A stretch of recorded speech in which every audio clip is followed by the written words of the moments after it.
basicamente eram os bondes que deixaram de ter atração animal e começaram a ter atração elétrica. E para isso necessitavam de energia elétrica. Então foram feitas as primeiras usinas de energia elétrica, aproveitando derivações do rio Paraíba e o próprio rio Piraí, o Ribeirão também se chama Ribeirão das Lajes, e com isso se fez aquela represa que, quando alguém vai para São Paulo, a partir do momento que chega no cume da serra e começa a chegar no altiplano paulista, aí verifica aquele alagamento dos ambos lados que se observa que é um alagamento artificial. Esse alagamento era a represa, então, que fazia com que as turbinas de energia elétrica fossem movimentadas na descida da Serra do Mar, porque ali existe uma transposição de bacia. Quer dizer, quase 70% do rio Paraíba, ele é transposto da bacia do Paraíba para a vertente atlântica. E ele desce em 2 ou 3 situações ali, estabelecidas na época pelos americanos e pelos canadenses, fazendo gerar energia elétrica que era utilizada basicamente para movimentar o transporte público do Rio de Janeiro. Quer dizer, a eletricidade, a energia elétrica começou a ser produzida no início do século, não era tanto para uso residencial, até porque naquela época não existiam aparelhos para serem usados nas casas. Ninguém tinha em casa torradeira, não tinha lavadora, não tinha geladeira, não existia nem lâmpada elétrica, existia. Usava-se, na verdade, era iluminação a gás, eventualmente azeite, mas não existia nem como usar na residência. Então, o que existia, o uso da energia elétrica era para algumas instalações industriais e para movimentar o sistema de bondes, né, cujo nome até é uma coisa curiosa, que veio da Light Bond and Share, que é o nome todo da Light, e bonde é um termo que se usa, inclusive, só no Brasil, né? O brasileirismo, né? Em Portugal não se usa bonde. Em Portugal ninguém sabe o que é bonde. Lá seria elétrico. Bom, mas isso é um derivativo. Mas o que acontece de curioso? Quer dizer, a Light, ela começou a explorar a energia elétrica, e a energia elétrica, com essas utilidades, funcionou muito bem. Só que em 1937, 38, por aí, o Rio de Janeiro começou a crescer tanto, do ponto de vista da ocupação e da atividade industrial, que começou a ocorrer um grande problema de falta d'água. A falta d'água no Rio de Janeiro começou a ser quase que crônica. E essa falta d'água era porque o Rio não tinha nenhum sistema de abastecimento mais bem estruturado. Quer dizer, ele tinha uma fonte no Alto da Boa Vista, tinha outra fonte no Horto Florestal, tinha outro em Santa Teresa, algumas captações mais ou menos improvisadas e reduzidas, que na época da estiagem, inclusive, faziam com que a cidade sofresse muito falta d'água. E aí a solução da engenharia era desviar a água do Rio Paraíba do Sul para alimentar uma adutora de maior porte e com a quantidade de água adequada à população que tinha crescido, levar mais água para a cidade do Rio de Janeiro de forma constante ao longo do ano inteiro e que permitisse, então, terminar com esse flagelo da falta d'água. Bom, mas para isso acontecesse, teve que fazer uma obra importante e chegou-se à conclusão, depois de vários estudos, que melhor seria pegar a água que saía das turbinas da usina, se não me engano, de Fontes, de Uteçanha da Light, que ficava justamente nas encostas ali da Serra do Mar, e que não deixava de ser do sistema do Paraíba, quer dizer, da bacia do Rio Paraíba do Sul.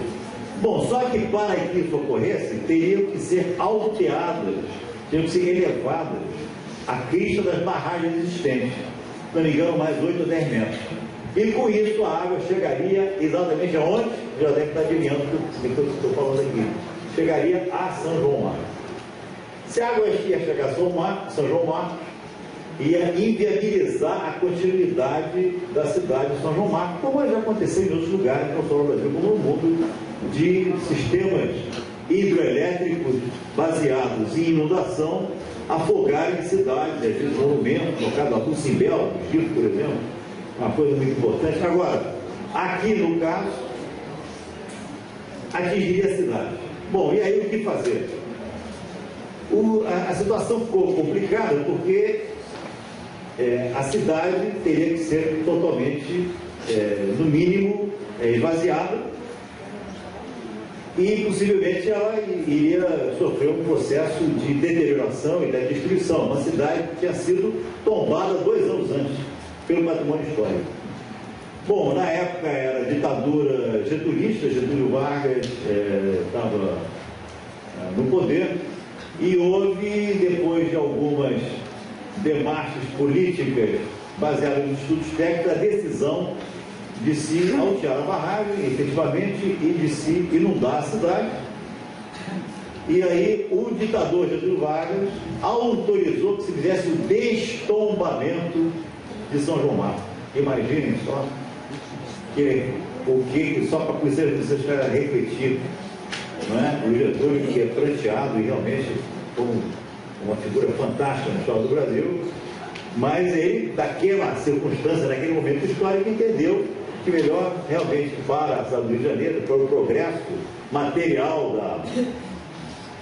da região e do Brasil, no fim das contas, porque o Rio de Janeiro está muito concentrado ainda no Brasil, era realmente fazer a barragem e, portanto, teria que destombar São João Marcos para permitir isso. E não só destombou, ele autorizou a Light a indenizar os moradores, que ainda existiam, que já eram poucos, e a destruir a cidade integralmente. Ela foi totalmente demolida.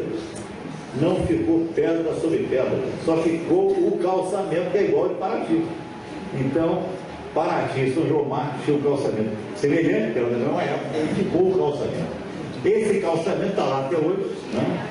Ninguém pôde remover o calçamento. Aliás, a única coisa que se teve cuidado de remover, uma coisa até curiosa, foi o cemitério, porque acharam que os defuntos, os cadáveres que estavam ali enterrados, né? além de já estar enterrados, aí ficaram submergidos, e as famílias não queriam que eles ficassem submergidos. Então fizeram um trabalho incrível de remoção das sepulturas para um lugar mais alto. A única coisa que tanto foi preservada. Bom, eu estou achando que, pelo que eu estou falando, tem muita gente aqui que está em cética, achando que eu estou falando uma coisa meio, digamos assim, fantasiosa. Eu só quero dizer a vocês o seguinte: vocês podem sair daqui achando que eu estou exagerando, eu estou falando uma coisa que não corresponde muito à realidade, e a realidade é uma coisa meio fugaz. Vocês podem entrar aí no Google, bota lá na Wikipedia, São João Marcos, está tudo lá, não tem erro. Aí o que aconteceu? Mas só para chegar ao fim da história. O que aconteceu é que essa coisa toda demolida, a população se distribuiu pelo Vale do Paraíba, ali por Piraí, por Volta Redonda, por Resende, e a cidade foi totalmente arrasada, inclusive a catedral, que era uma catedral, aliás, a igreja matriz, chamava igreja matriz, que era muito bonita e grande, ninguém tinha coragem, isso já parece um pouco de lenda, mas ela foi dinamitada, porque ninguém tinha coragem de demolir. Então trouxeram uma pessoa de Piraí para dinamitar essa igreja matriz. E assim foi feito. Bom, a cidade foi totalmente eliminada, desapareceu do mapa. E aí, o que aconteceu de mais fantástico? O que foi mais incrível?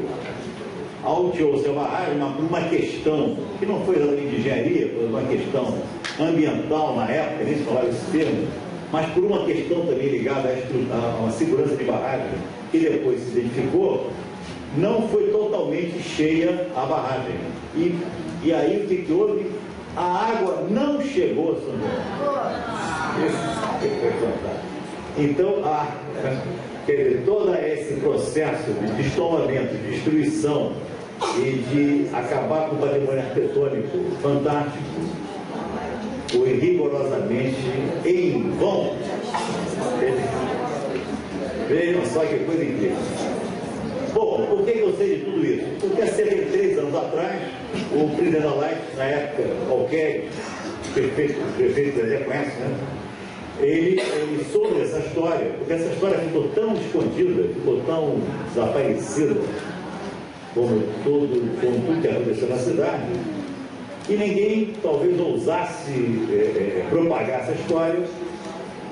E as pessoas que tinham conhecimento, talvez, não sei que sentimento que eles tinham, que de tal tristeza que também ninguém falava nesse assunto. Uma coisa até curiosa, viu, Cristina? A família do secretário de Ciência e Tecnologia do município, que é o Franklin Coelho, morava lá. E a mãe dele, que está viva até hoje, ela saiu de lá com 12 anos, se não me engano. Isso foi em 1940, por favor. Bom, essa situação, então, como perdurou mais de 50 anos, mas o presidente da Light, na época, o Kelly, ele achou essa história uma história também incrível, mas entendeu que não devia ficar escondida, não devia ser sepultada como tudo o resto que aconteceu em São João Marcos. E aí encarregou uma equipe de arqueólogos que fizeram levantamento, descobriram muitas coisas interessantes que existiam ainda, que foram deixadas na cidade, reconstruíram através de fotografias, de plantas e de descrição oral a cidade em uma maquete muito bonita que existe, porque a cidade era tão rica que tinha muita foto, tinham plantas, porque a Light, inclusive, quando desapropriou, ela fez plantas de todas as casas que existiam para poder estabelecer um valor e desapropriar. Haviam, como eu falei, até relatos verbais. Então, com tudo isso, se fez uma maquete que mostra exatamente como era São João Marcos. Bom, mais adiante um pouco, foi feita então uma limpeza total da área, identificando onde estão as ruas, e hoje existe aí um centro de visitação que realmente vale a pena visitar, onde se mostra essa situação como era antigamente, quer dizer, tem uma maquete, tem muitas fotos, muitos utensílios, muitas ferramentas que foram encontradas, muitos utensílios domésticos, e além disso tem filmes documentando a história de muitos moradores. É um centro histórico muito interessante, e eu estou compartilhando isso com vocês aqui, porque eu vejo que a maioria das pessoas jamais soube da história nem de São João Marcos, e nem que existe esse centro, e nem que isso é uma visita a um passado semi-destruído, mas que tem muitos ensinamentos, e que é muito interessante. E em seguida, quer dizer, da Rio Petrópolis a São João Marcos, passando por Rio Claro, é coisa da Rio Petrópolis, da Rio São Paulo, é coisa de 40, 50 minutos. Depois de São João Marcos, para chegar a Mangaratiba, é outra meia hora, e aí vamos uma rua fechada e volta-se para o Rio de Janeiro. Quer dizer, é um passeio maravilhoso no fim de semana, é um lugar sensacional. Mas o que eu gostaria então de permitir e de compartilhar com você